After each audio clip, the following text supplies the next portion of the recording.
Hey, welcome. I'm Dusty Henry. And I'm Martin Douglas. And we are taking the week off from the Cobain 50. And in lieu of that necessary break, we wanted to share with you a new podcast that KEXP is rolling out. Yeah, we have a new podcast called A Deeper Listen. This is a podcast that focuses on artist interviews hosted by Emily Fox. You'll be hearing interviews from Emily and other contributors. You might hear Martin and I on that podcast, talking with some of our favorite artists you love, new artists, new discoveries, and just great conversations. Since we're taking the week off on the Cobain 50, we're going to bring you an episode of A Deeper Listen in hopes that you will listen to it and subscribe to future podcasts because we've got a lot of cool stuff rolling out in the next few weeks. Yeah, and a reminder, it's all listener supported. So consider supporting KEXP with a monthly donation of $6 a month to the Cobain 50 and all of our other podcasts. You can do that at kexp.org/Cobain. El Cancinero de Kurt will be back on April 25th with a special episode to Kurt Cobain.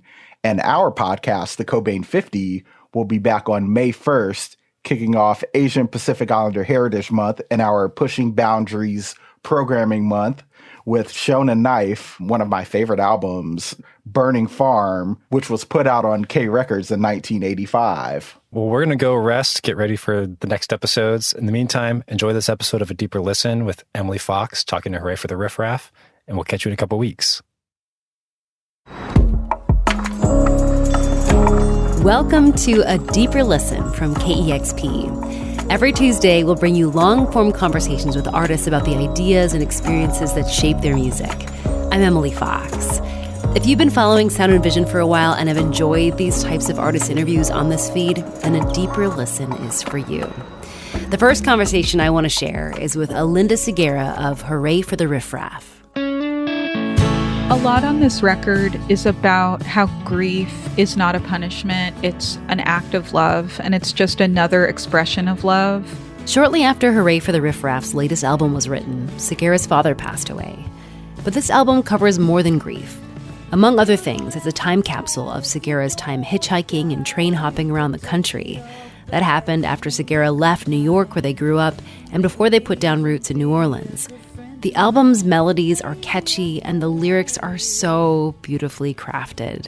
They drew me in and made time stop for a moment. Here's my conversation with Alinda Segura of Hooray for the Riff Raff about their album, The Past is Still Alive. You know that time can take you for a ride, can take you by surprise. Maybe you're all snake eyes. Baby, tell me why you gotta play your luck. Two aces call your bluff. I love you very much, and all that other stuff. Your melodies and lyrics hit me like a freight train the first time I listened to this album and had me in tears a few times. And one of those lyrics was on the first track of this record. It's called Alibi. And, there's this melody that sucked me in, and there was a few parts, you have some lyrics about, rolling the dice, but then I heard you sing the lines, thawing out my heart like meat. And that line was like, wow, what a clever line. And then you follow that line up with, I see your track marks poking through your hoodie sleeve. And then I was like, oh my gosh, I didn't know you were going to go there. Thawing out my heart like meat. I see your track marks poking through your hoodie sleeve. Tic-tac-toe game to the destiny. I grieve. This track is about heroin, and you say it was a part of your childhood, and you were always the one supporting someone with addiction. And that role that you ended up playing was kind of addictive for you, to be the person to take care of someone else going through addiction. Can you tell me more about that? Yeah, I think growing up in New York City and being a part of the punk scene and just being in a community of really brilliant and very frustrated kids, it kind of leads to feelings of exploration and also of addiction. I think I've just seen so many beautiful people and brilliant people who feel extremely frustrated with the ways of the world, have this outlet that has been really difficult to navigate as somebody who loves people who are struggling with addiction. And growing up, I really didn't know. I think what I was feeling now that I'm older, what I was feeling was a lack of resources and a lack of harm reduction, a lack of conversation about it in a humane way by people in power. So I think that's like the confusion that I had as a kid was these people are so important and we need to find a way to get them support and to also keep them alive. And I think that's the confusion I was feeling was there should be resources and we should be talking about this because it touches people from all walks of life. And I think now that I'm older, I can finally see that clearly. Mm-hmm. I mean, you mentioned Narcan in your song Snake Plant. Most of our old friends are dead, so test your drugs, remember Narcan. There's a war on the people, what don't you understand? There's fentanyl and everything. Don't become an angel with a broken wing. And I understand that you'll have free Narcan at all of your shows on your upcoming tour. Can you elaborate more on that decision? Yeah, I think I had a moment of clarity when lockdown happened and I was learning more about what people struggling with addiction were going through in that moment. I also know that in New Orleans and nationwide, there is a very serious issue of fentanyl overdose. And I just feel like it's really important that we use these tools that we already have. The stigma is what's stopping us from making sure everybody has this life-saving medicine that reverses overdose. I think like we could be saving so many lives. So I wanted to write about it in my song because I just hadn't heard a song name check Narcan yet, Yeah. And that's a big part of why I started writing songs. I grew up like really loving punk and then also getting really obsessed with American folk music. So it's this like combination of using song as a way to spread information and using song as a way to talk about what's happening around you and being a witness and being like, this isn't being spoken about enough. So I'm going to like nudge it up to the top of public conversation. Yeah. And it feels really good to put it into practice because of this organization. This must be the place. We're able to bring free Narcan to all of our shows in the US. And it's been really good to put the lyrics into the work. Wow, that's great. You spent a few years hitchhiking and train hopping around the U.S., and memories from those days show up on this record, including the song Snake Plant. In the bushes while I wait for a train, under the bridge when it starts to rain. I never got to ride the Sunset Route, but I drank enough 100 proof. And you've got a line in Snake Plant that has me wondering, where were your favorite places you traveled to during those days, and where do you wish you would have made it to? Well, in that lyric, I say I never got to ride the Sunset Route, and that's like a route of the lower half of the country, like going through the desert, and I really wish I would have done that. But honestly, my favorite places were places that were out in the middle of nowhere, that were like Waycross, Georgia, and like, these tiny towns that I just knew I would have never experienced or seen for myself unless I was going through this like back alleyway through the country. And also a lot of my favorite experiences were being a part of radical community at that time and just experiencing like protests, anti-war protests, and also seeing kids come together and reclaim abandoned buildings and make sure that each other were fed and do programs like Food Not Bombs, like making sure people could eat free food at multiple days a week if they just show up at a park. Those were my moments that have lasted the most with me. What was like a week like? Like, how would you describe a week when you were train hopping, hitchhiking? Like, yeah, how would you describe that to me? Well, there's two different versions of it for me. One was before I played music and one was after I played music. And before I was able to get like access to playing music with other people, it was really, quite scary. I was constantly thinking of, well, where can I get free food? And there's a feeding here, so I guess I'll go there. And also a lot of of interactions with police that were really negative, and just kind of being like kicked out of everywhere you go. Like being like, okay, I guess I got to leave now, and I got to leave this place now. And then after going to New Orleans and meeting other young kids who encouraged me to start playing music with them, that was when my days were just filled with being obsessed with, oh my God, there's this fiddle tune that is so good that somebody showed me a recording of. And here's a Woody Guthrie song, and I want to learn all the words by heart. That was like the change in that lifestyle for me. Was suddenly I had a purpose and an outlet and a craft that I could really dive into. Mm-hmm. In Snake Plant, you sing, I'm so happy that we escaped from where we came. I'm so happy that we escaped from where we came. I'm curious, what were you escaping from, and what was that reference in that line? For me, it was an escape of feeling very misunderstood, of feeling like I knew that there was a purpose for me that was undetermined.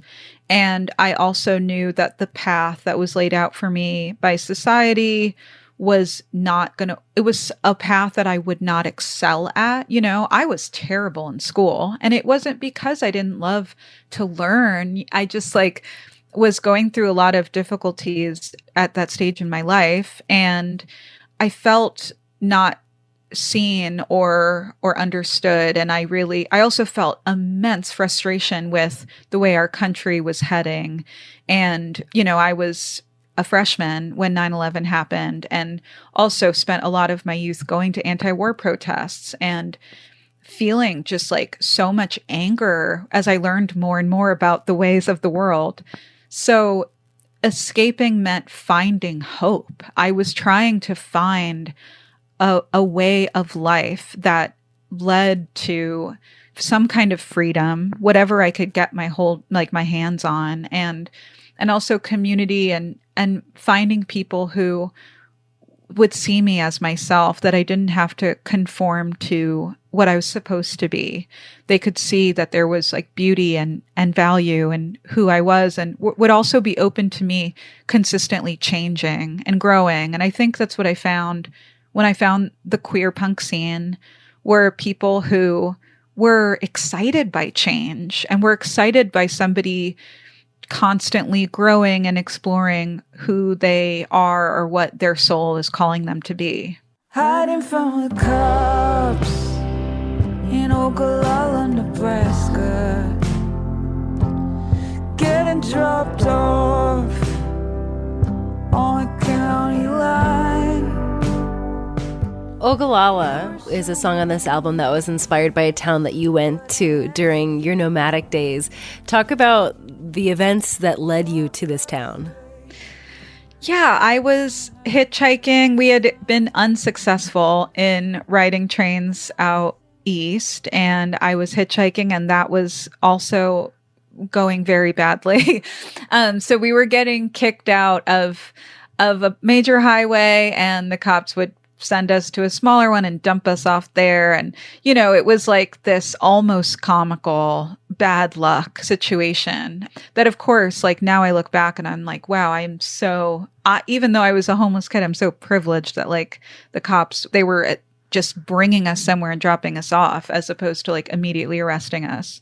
And so I was on tour recently and drove through this town with my band, and just had this really surreal moment of all of the lives that I have led just kind of intersecting for a moment and creating this vortex of, wow, I'm back. I never thought I'd be back in this tiny town.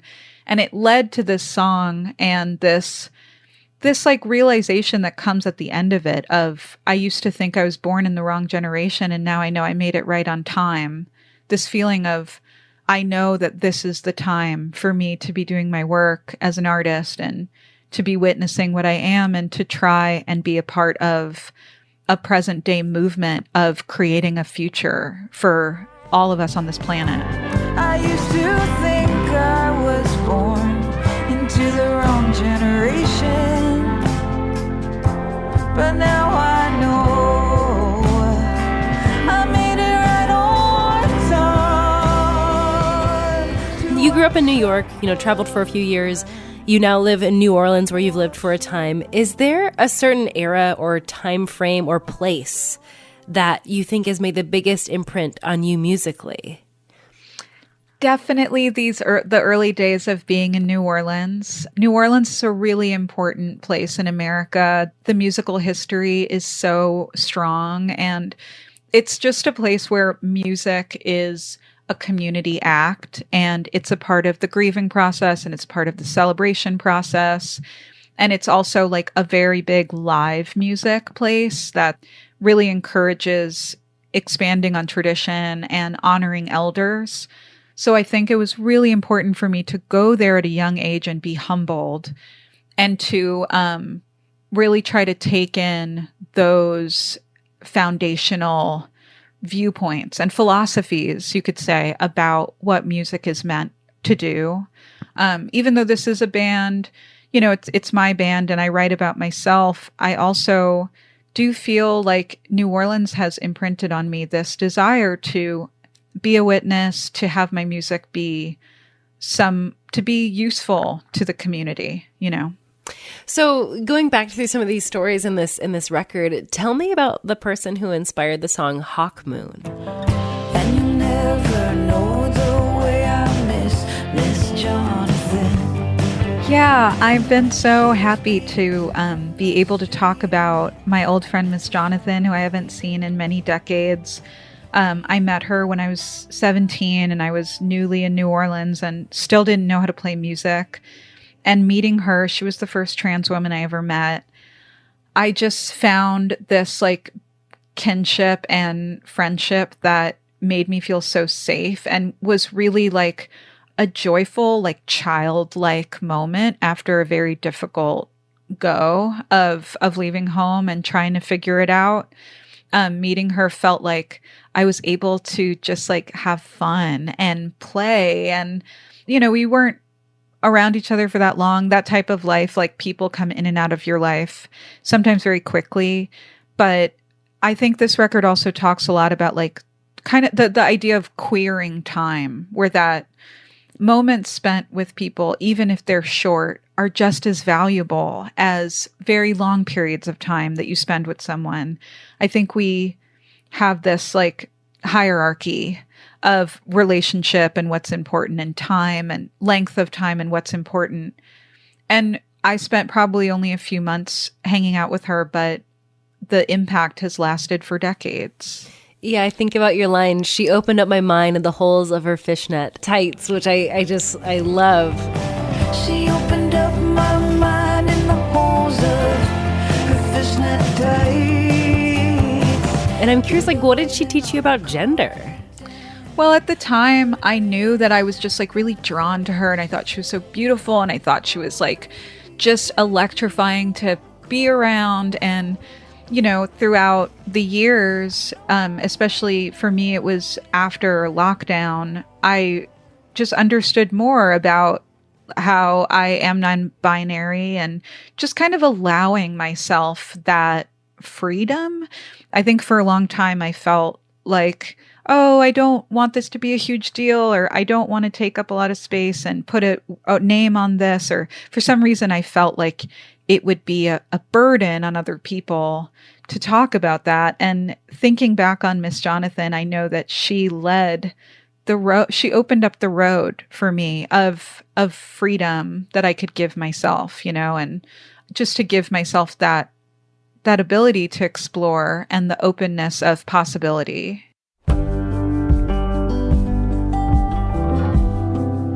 Your song Colossus of Rhodes was written after the Club Q shooting in Colorado, a gay nightclub where 5 people were killed and 25 were injured. Hold my head like a live wire.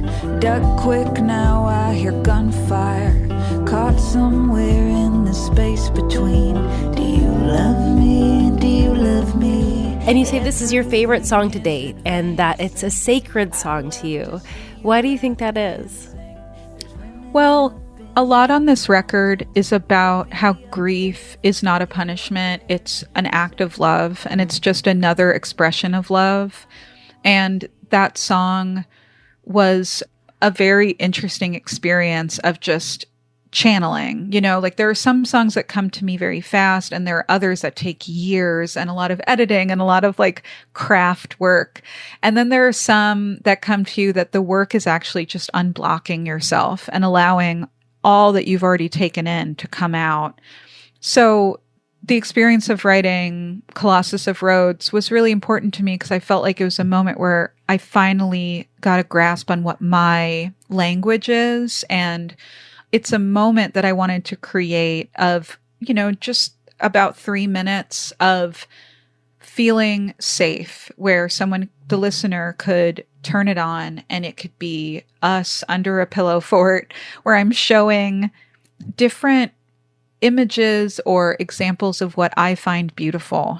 It's a collection of Eileen Miles's work, or the artwork of Buzz Blur, or painting graffiti on the oil cans in Philly, or, you know, just trying to collect these moments and saying, even though we live in this very scary, violent world where we can feel so under threat, here is a moment where you are safe and you can just turn this on and look and take in beauty. I know that it's dangerous, but I want to see you undress. Wrap you up in the bomb shelter of my feather bed. Eileen, I must be living twice. Colossus of Rhodes, Buzz Blur in the night. Cowboy hat and a cigarette. Grease marker in my leather vest. Let's go paint the oil cans. Write our names on a grain of sand. No one will remember us like I will remember us. You know, you're talking about, you know, grief. Did you say grief is an act of love? Is that what you said? Yeah. Yeah. You know, I think about that, and I think about, you know, your father passed away after you wrote this album, and he shows up in some of these songs. Snake plants, Florida water. I only wanted to ever be a good daughter. Soft hands, gold rings. Try to remember most everything. You know, I understand that you were raised in part by your aunt and uncle. How would you describe your relationship with your father, and if your view on that relationship has changed since writing this album and his passing? Well, my relationship with him, you know, I grew up with my aunt, who's his sister, my aunt and uncle, and I would visit him a lot. And I was always aware that my dad was struggling with PTSD and effects of him being in the Vietnam War when he was very young. But he was a musician, and he was an artist, and he was a music teacher. And even though we had issues, you know, where I was like a troubled teen, basically, and like, I still had this understanding that only grows and grows of what he went through and what he experienced, being a Puerto Rican kid who was thrown into this war. And it was through art that he spent decades healing or trying to heal himself. And what I saw throughout his life was a never-ending pursuit of finding peace. And he found that peace through his art and through collecting art and playing music every day and enjoying poetry and enjoying beading. You know, he would make jewelry. So that's what I take away, was that the art was the guide. So when I lost him very suddenly, a month before recording this record. I was able to know that I could rely on my art being the guide and kind of doing this trust fall into the work and saying, I have no control over this, but I'm going to follow the songs, and the songs will lead me to where I'm supposed to be.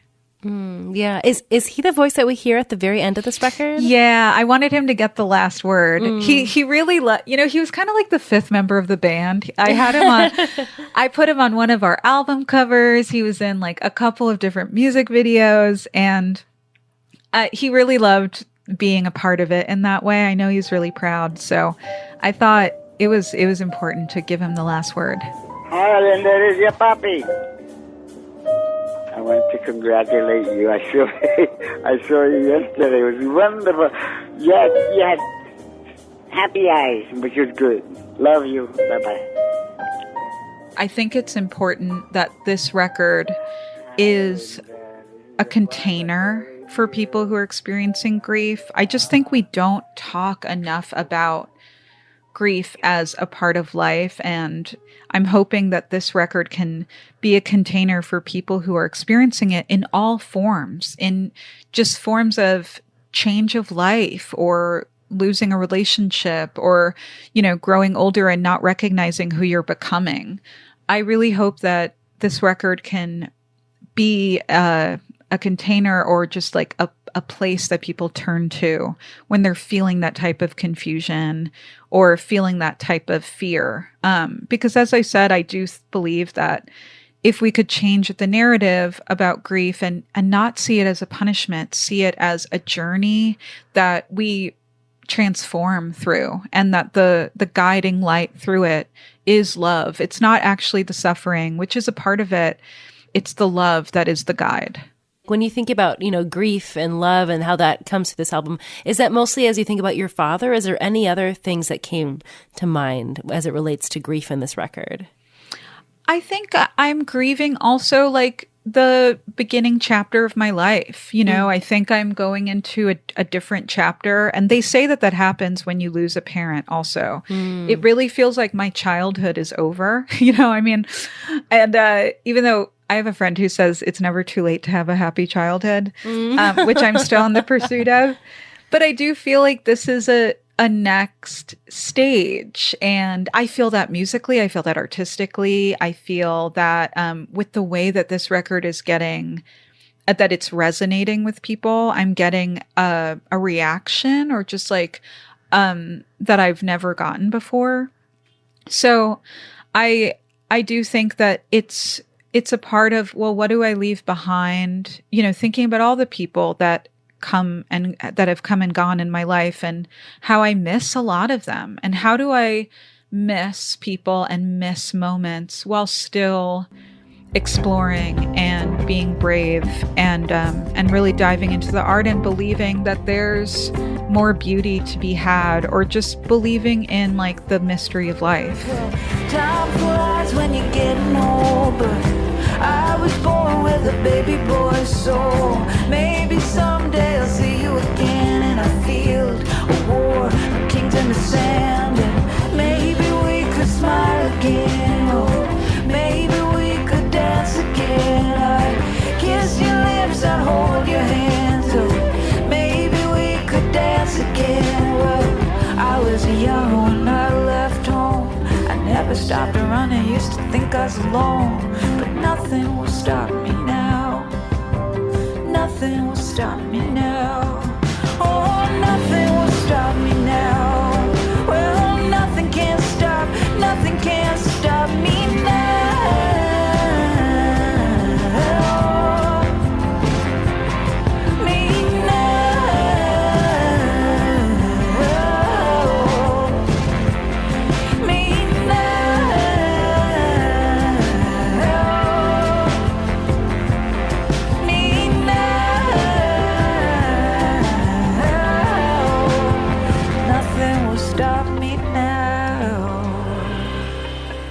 I'm speaking with Linda Segura of Hooray for the Riff Raff about their new album, The Past is Still Alive. And as we wrapped up our conversation, I asked for something I'm going to ask at the end of every conversation on A Deeper Listen, a music recommendation. KEXP is all about music discovery, and we find that artists light up when you ask them about music that they love. And so we thought that we'd share that love and help you discover new music too. Here's what Linda Segura had to say. Well, I got obsessed with the latest Youth Lagoon record, Heaven is a Junkyard. I felt like there were so many themes in that record that just I needed to hear while I was recording this one. So I'm going to say Idaho Alien is a song that everybody should hear. And why that one specifically?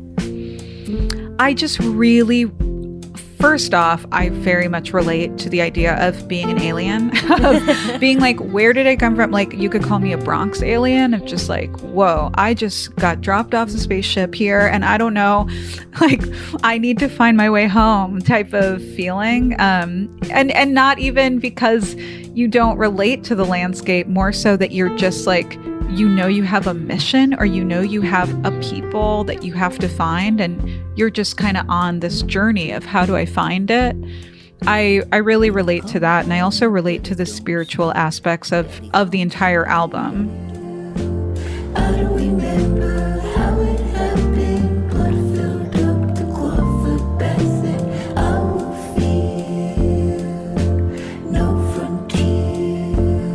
Under Hawaiian, under Hawaiian, under Hawaiian. Don't cry. And that was A Deeper Listen. Next time on the podcast, we'll hear from the New York via Bogota, Colombia duo Salt Cathedral about the themes on their new album, including screen addiction, climate change, and if we should bring more children into this world. It was kind of like this conscious, like, what are we doing? We need to do better for our future children. And that's where Terminal Lows came from.